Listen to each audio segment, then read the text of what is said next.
Okay, on the final exam we have fabricated whole chicken, and then the chicken is to be used in the entree course, 2 plates. And so I just wanted to review the process for fabricating the chicken. I want you to understand that I know there are several different ways to do this, but what all of the ways have to include or be sure that you're doing are removing as much of the meat as possible from the chicken as cleanly as possible, and that you're utilizing all of the parts of the chicken that are there. Okay, so one of the first things I like to do when I start out is I will take and stretch out that fat, see how much excess I have on there. There's a little bit there, and we'll get that trimmed off of there. Okay, the next thing I like to do is, for me, because I want an airline breast, is I'll hold the chicken like this, okay, and I will score around that wing bone all the way around. Okay. And then what I want to do is I want to pop it off of there. And sometimes if I didn't do a good job scoring, there might be some left, but in this case it came off fine. Okay, so we have our wing bone. Now I'll do the same over here. By holding the chicken this way, it also gets the weight of the bird pulling down on it, which makes the scoring better so you don't miss anything. Okay. We just want to go ahead and we want to, again, pop it off like so. Okay. So now we have 2 nice clean wing bones here. Alright. The next thing I like to do is we're going to trim off this excess fat.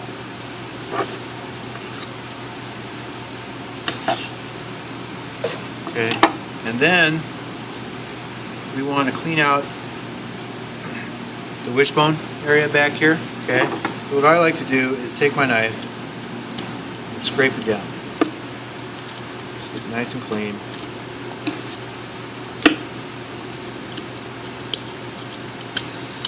What this does by scraping it down is it sometimes makes it easier to get that wishbone out, so it doesn't snap on you.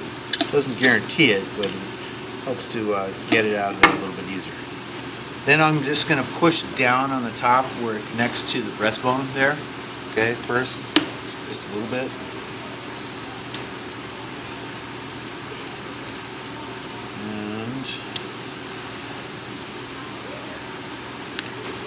And it still breaks. It's okay though. Just make sure you get it out. You don't want to have any pieces of that wishbone in there that somebody's going to eat. It's not that big of a deal. Okay. Alright, so then I like to take and make a cut this way, and then at this side of the oysters, there's this side and there's this side here, make a cross cut here like so. Okay. Then I'll take cut here, here, and what I do is I get my thumbs down in there like this, and I'll just pop those joints like so, so that they're now disconnected there. And then finally what I like to do is to make sure that I get as much meat as I can off the tail end here.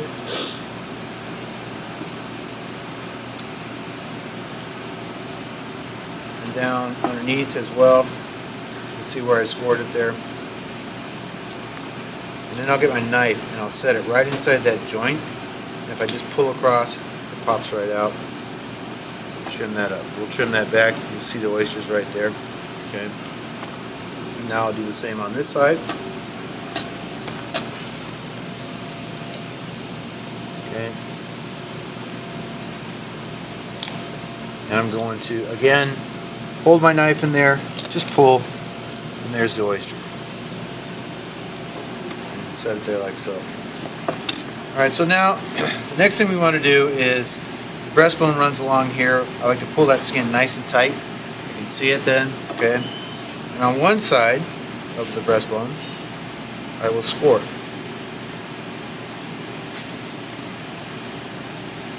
Press my knife right up against the breastbone there. Okay. Now, for this side, I'm just going to go ahead and peel this back.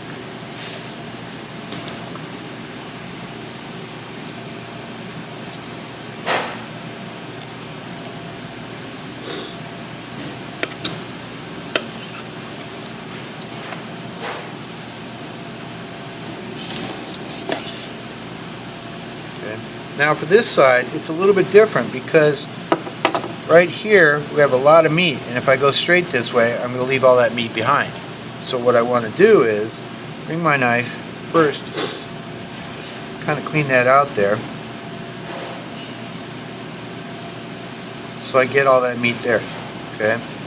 Now I can go with my knife on this side of the breastbone and peel this back.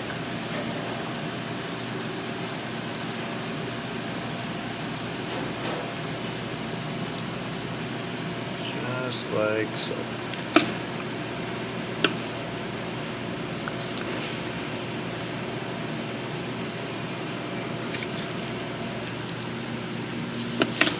Press down. Okay. Now I want to look at this carcass. Not a bad job. A little meat left here, a little in here, you know, but still it's not that bad. Then I can take this, separate it like so, and I can use this for stock. Okay, this is still usable for stock as well. Now we want to clean this up a little bit. First of all, what I want to find over here, any cartilage left behind on that meat.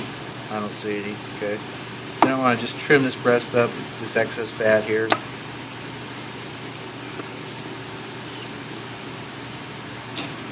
Now the question always comes up, what about the tenders? Leave them on, take them off. It's going to depend on your operation. Okay, some will like to take them off, save them, and use them. I always left mine on. It just was what I preferred to do. And then there's just a very edge here where all I want to do is press, cut that off. I don't want to chip the bone. I just want to get that soft cartilage off of there. Do that with my stock stuff. Okay. So we have our breast. Finish this one up. Again, a couple things I want to look for: that cartilage, excess fat, a little bit of cartilage here. So we just take our knife very carefully, go up underneath it. A little more on this side.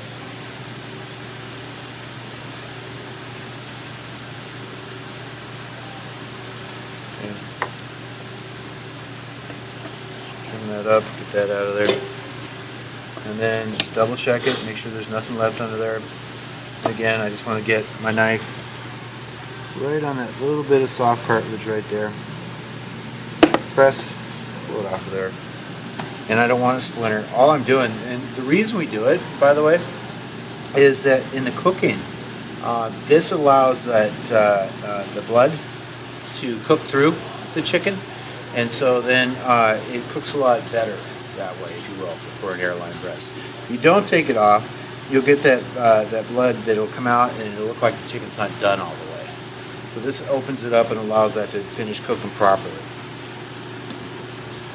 And for our leg and thighs, I'm going to separate my leg and thighs. So to do that, what I like to do is just come down. Now, here, I can keep going if I want, or I can stop, okay? I like to go all the way down because that opens this leg up a little bit, and if I want to use it, or if I want to debone it fully, I can do that as well. Then I come down this side of my thigh bone and open that up. And then right between where the two connect, pop it free like that. And then what I like to do is I take my knife, get it underneath there, and I go down just about right there, and if I'm real quick, I can pop it off there like so. Okay, and then there's a little bit of cartilage there. I want to get that out of there.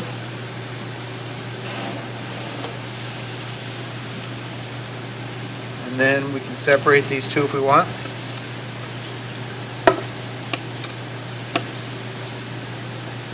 Trim up a little bit of the excess fat.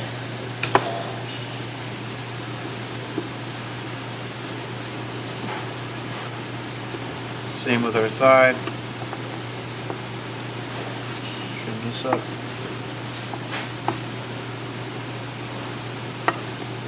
So slimy. Over here.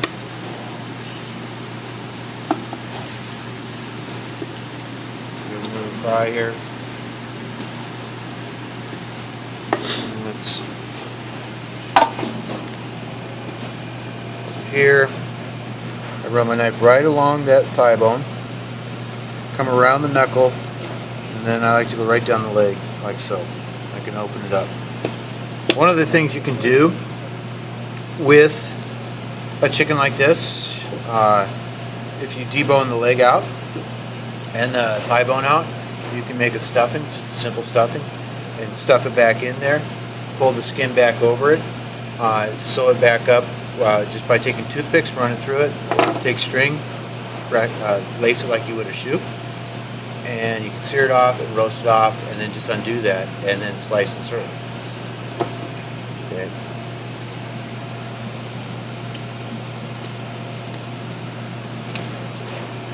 And again, I'm just going to run my knife right down there, and then if I hold it just right, and just real quickly, pop it off.